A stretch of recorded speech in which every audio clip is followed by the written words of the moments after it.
Hello friends, आज हम बात करेंगे एक अनयूजुअल टॉपिक के बारे में।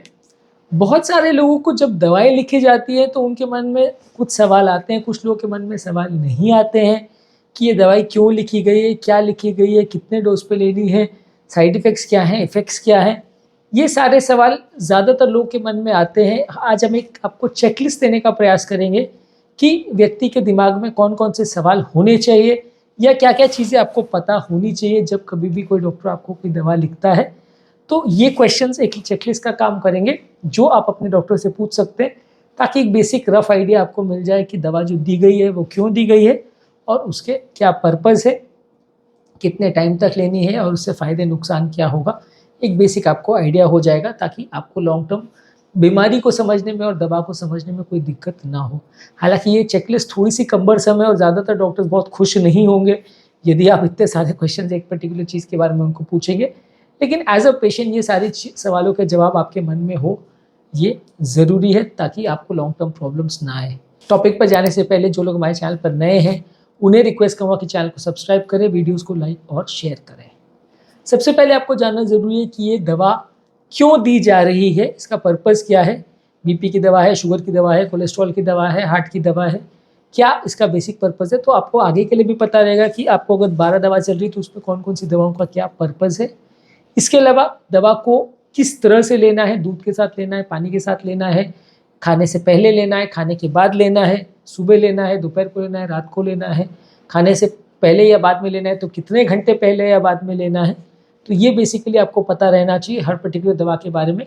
क्योंकि ये घर जाने के बाद कन्फ्यूजन का सोर्स बनता है और इसके लिए आपको फिर डॉक्टर को पूछना पड़ता है, फ़ोन करना पड़ता है कि ये दवा जो आपने लिखी है इसको कैसे खाना है या इसमें कोई खाने में ऐसे लेने में या कोई और तरह से लेने में कोई प्रॉब्लम तो नहीं है। इसके अलावा दवा की क्या पोटेंशियल साइड इफ़ेक्ट्स हैं, छोटे-मोटे साइड इफ़ेक्ट्स हैं या बड़े साइड इफ़ेक्ट्स हैं, साइड इफ़ेक्ट्स हैं तो कैसे पता चलेगा और साइड इफ़ेक्ट्स अगर आ रहे हैं तो क्या करना है चाहिए, साइड इफ़ेक्ट्स रिवर्सिबल है कि इरिवर्सिबल है, कोई टेम्परेरी डैमेज होगा कि परमानेंट डैमेज होगा, टेम्परेरी होगा तो क्या करना है, परमानेंट होगा तो क्या कॉन्सिक्वेंसेस हो सकते हैं, ये भी जानना ज़रूरी है। क्योंकि दवा सिर्फ डॉक्टर ने लिख दी और आपको उसके बारे में कुछ पता नहीं चलता तो मुश्किल हो जाती है। क्योंकि जब दवा का साइड इफ़ेक्ट होने लगता है तो कई बार लोग परेशान हो जाते हैं कि ये दवा मेरे को क्यों लिखी डॉक्टर ने, मुझे तो पता ही नहीं है। उसके बाद आपको जानने की ज़रूरत है कि ये दवा के साथ खाने-पीने का, अल्कोहल का या दूसरी मेडिसिन का क्या इंटरैक्शन है। मतलब दवा के साथ अगर अल्कोहल लेते तो क्या होगा, खाने के साथ लेते तो कौन से पर्टिकुलर खाने के साथ इसमें प्रॉब्लम हो सकती है, या अगर आप उस दवा को दूसरी दवाओं के साथ लेते हैं तो कौन-कौन सी दवाओं का आपस में रिएक्शन हो सकता है, उस रिएक्शन से क्या कॉन्सिक्वेंसेस होंगे, वो आपको जानना ज़रूरी है। दवा से संबंधित कोई डाइटरी रिस्ट्रिक्शंस है या नहीं, दवा के साथ कोई पर्टिकुलर खाना खाना है या नहीं खाना है, या खाने के कितनी देर पहले खाना है, कितनी देर बाद खाना है, वो सारी चीज़ें आपको जानना ज़रूरी है। दवा के रिलेटेड कोई लाइफ़स्टाइल चेंजेस हैं या नहीं, वो आपको जानना ज़रूरी है कि ये दवा के खाने के बाद एक्सरसाइज नहीं करनी है, कि चोट से बचना है, कि ये दवा खाने के बाद आपको चक्कर आ सकते हैं, कुछ ऐसा प्रॉब्लम हो सकता है तो इस पर्टिकुलर एक्टिविटी को नहीं करना है। ये सारी चीज़ों को आपको समझना आवश्यक है।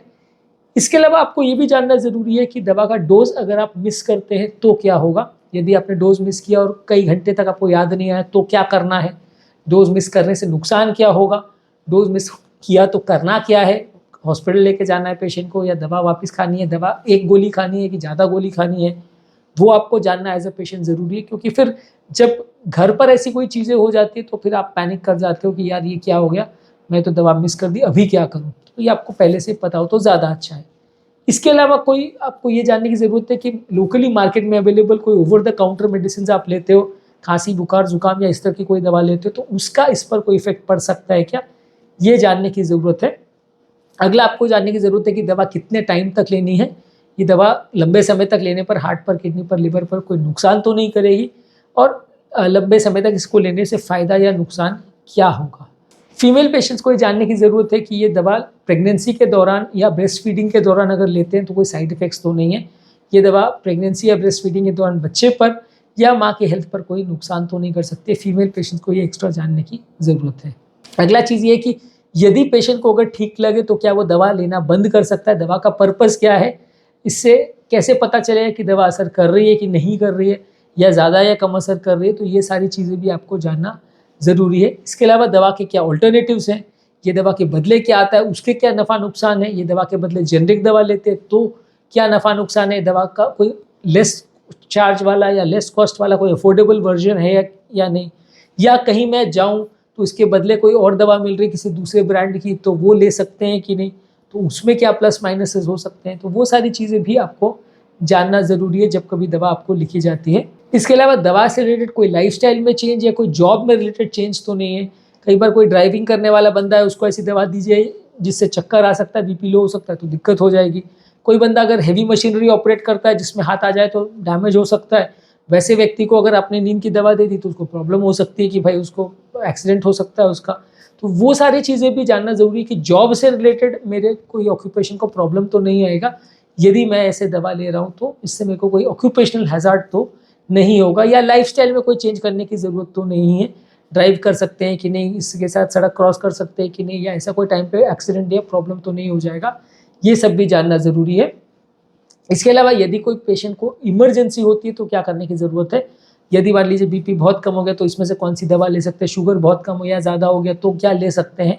तो ये सारी चीज़ें भी आपको थोड़ा जानना ज़रूरी है जब कभी आप कोई मेडिसिन स्टार्ट करते हो। इसके अलावा आपको ये भी जानने की ज़रूरत है कि पेशेंट की दूसरी मेडिकल कंडीशन है, मान लीजिए किसी पेशेंट को बीपी की दवा दी है, उसको शुगर भी है, उसको किडनी का प्रॉब्लम भी है, हार्ट का प्रॉब्लम भी है, तो बाकी कंडीशंस के हिसाब से दवाओं के डोजेस में क्या चेंज हो सकता है, लाइफस्टाइल में क्या चेंज हो सकता है, क्या प्रॉब्लम आ सकती है, ये भी आपको जानने की ज़रूरत है। कोई स्पेसिफिक अगर वार्निंग सिग्नल है दवा से रिलेटेड कि ये दवा खाने से अगर ये पर्टिकुलर चीज़ प्रॉब्लम हो तो आपको डॉक्टर को सूचित करना है,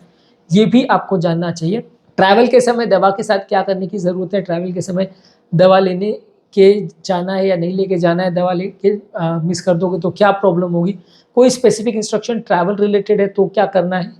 साइड इफ़ेक्ट्स अगर हो तो कब डॉक्टर को रिपोर्ट करना है, कब डॉक्टर के पास आना है, कब हॉस्पिटल में एडमिट होना है और साइड इफ़ेक्ट क्या क्या हो सकते हैं, ये सारी चीज़ें आपको समझने की ज़रूरत है। इसके अलावा आपको, हालांकि ये सही तो नहीं है लेकिन फिर भी यदि आप मेडिसिन के डोजेज अपने हिसाब से एडजस्ट करते हो तो क्या प्रॉब्लम्स हो सकते हैं, यदि आप मेडिसिन को सारी एक साथ में अगर लेते हो अलग अलग लेने के बदले तो क्या प्रॉब्लम हो सकती है, मेडिसिन के साथ यदि आप कोई स्मोकिंग करते हो या चाय कॉफ़ी ज़्यादा पीते हो या कैफीन वाली चीज़ लेते हो, कोई एडिक्शन वाली चीज़ें लेते हो तो क्या प्रॉब्लम हो सकती है, कोई सेक्सुअल एक्टिविटी करते हो तो क्या प्रॉब्लम हो सकती है, ड्राइव करने में अगर प्रॉब्लम आती है तो क्या इश्यूज़ हो सकते हैं। तो ये सारी चीज़ें आपको एक दवाई के बारे में जानना और समझना ज़रूरी है ताकि आप दवा को सेफली और कंफर्टेबली ले सके। हालांकि ये सारे ही क्वेश्चन डॉक्टर के सामने पूछना कई बार बड़ा कम्बरसम होता है और पेशेंट और डॉक्टर दोनों को इरिटेशन हो जाती है इतने सारे सवाल पूछने पर एज अ पेशेंट जब कोई दवा आपको लंबे समय तक लेनी है तो आपको ये सारे सवालों का जवाब जानना ज़रूरी है, चाहे डॉक्टर आपको बताए या उसका कोई असिस्टेंट बताए या कोई स्टाफ बताए या कोई पैरामेडिकल स्टाफ बताए, लेकिन आपको इसके बारे में विशेष जानकारी हो तो ज़्यादा अच्छा है। नहीं तो कई बार क्या है, जब आप घर लेके जाते हो दवाई के साथ, उसके बाद जब छोटी मोटी प्रॉब्लम्स आती है तो मैनेज करना मुश्किल हो जाता है। कई बार कोई प्रॉब्लम्स हो जाती है तो दवा के साथ क्या करना है वो भी जानना बड़ा ज़रूरी होता है। मान लीजिए लूज मोशंस हो गए तो दवा बंद करनी है कि चालू करनी है, वॉमिट हो रहा है तो दवा बंद करनी है कि चालू रखनी है, वो सारी चीज़ों के बारे में आपको नहीं पता रहेगा तो फिर प्रॉब्लम्स होगी, और जब बढ़ जाएगी प्रॉब्लम फिर आप डॉक्टर के पास भागोगे तो दिक्कत हो जाती है। तो कोशिश करिए कि इन सारे सवालों का एक लिस्ट बना के आप अपने डॉक्टर से पूछ लें कि सर ये इश्यूज़ हैं, इसमें क्या क्या करना है, इसमें ज़रा चीज़ आपको पता है तो कोई दिक्कत नहीं, अगर कोई चीज़ नहीं पता है तो वो लिस्ट बना के डॉक्टर के पास ले जाएँ और पहले से पूछ लें। ये काफ़ी अच्छा तरीका होता है कि आप पहले से अपने सवालों का लिस्ट बना के ले जाएँ, क्योंकि कई बार क्या है, डॉक्टर के पास आप जाते हो 3 महीने या 4 महीने में एक बार और उस समय आपके दिमाग से कोई चीज़ निकल जाती है, फिर घर जाके याद आता है अरे यार ये तो मैं पूछना ही भूल गया। तो वैसा मत करिए, उसी समय आप पहले से लिस्ट बना के लेके जाइए और पूछ लें तो ज़्यादा सेफ रहेंगे, ज़्यादा अच्छा रहेगा। उम्मीद करूँगा कि आज के टॉपिक में कुछ नई बातें जानने को मिली होगी। जो लोग हमारे चैनल पर नए हैं उन्हें रिक्वेस्ट करूँगा कि चैनल को सब्सक्राइब करें, वीडियोज़ को लाइक और शेयर करें।